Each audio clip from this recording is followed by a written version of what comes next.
Hey everyone, Mr. Sujano here. In today's video, we're talking about Stardew Valley and some other fun stuff. Let's get started.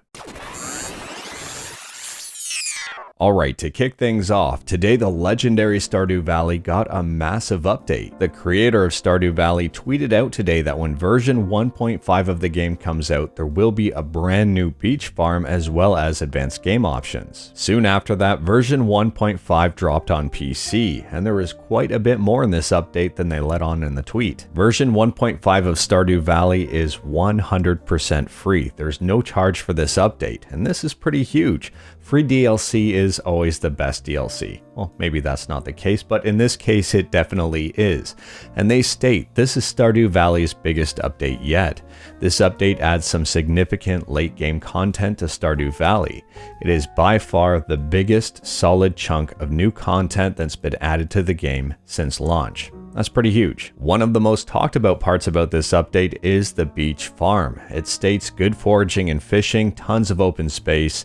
Sometimes supply crates wash up on the shore.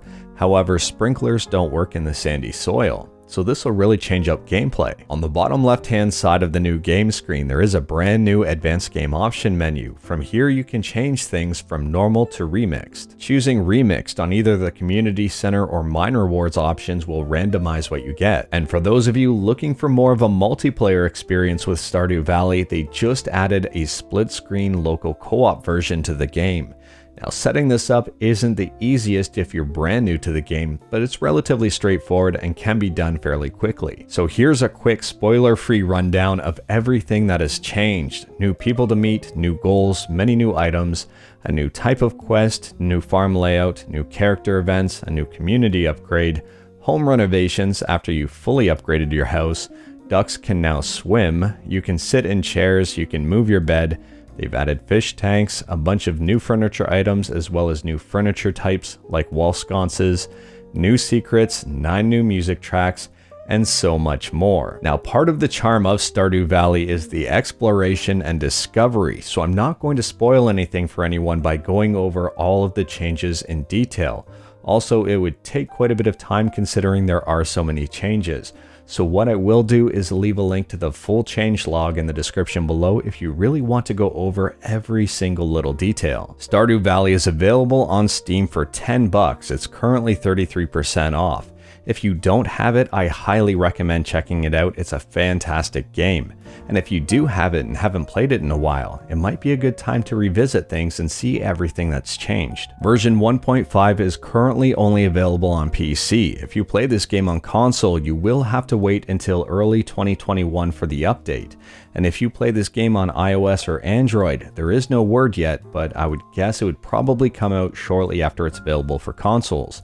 So maybe early mid-2021. Now moving over into some more fun news, GmanModz, the creator of the N64 SP, the super portable handheld N64 device that plays actual N64 cartridges, has just created an even more portable N64 system. This new N64 portable is just a little bit bigger than the N64 cartridge, and looking at this thing, it looks incredibly interesting. One of the first things you're probably noticing on this is the lack of buttons. There aren't as many buttons on this as there are on an N64 controller.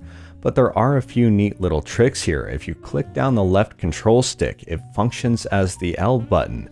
And if you click down on the right control stick, it changes the left control stick from the control stick to the D-pad. And the R and Z buttons are on the top left and right hand corners. GmanModz also posted a picture of the inside of this device, and there are a couple of very interesting things here. First and foremost, I took a look at this board and it is a real Nintendo 64 motherboard. So it's a real Nintendo 64 that's powering this device. That's pretty huge.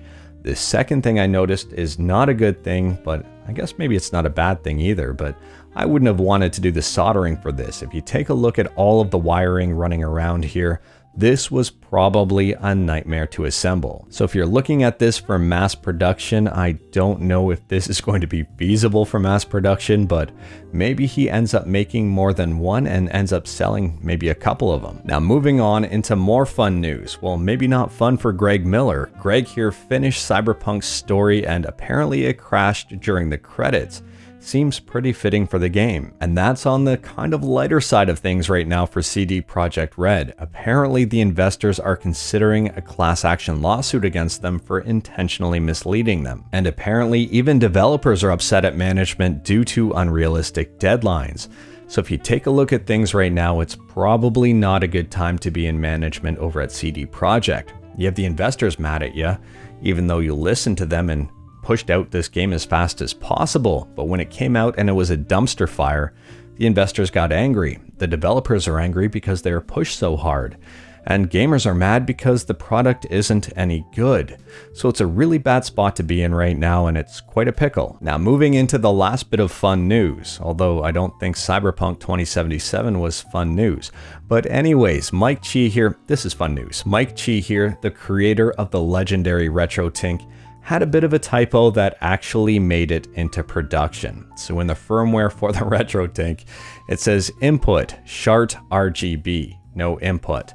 Pretty sure that's not supposed to say shart, but at the same time, I think this is a pretty awesome typo. And I guess you could just say, shart happens. As a friendly reminder, Epic is giving away a free game every single day until the end of the month.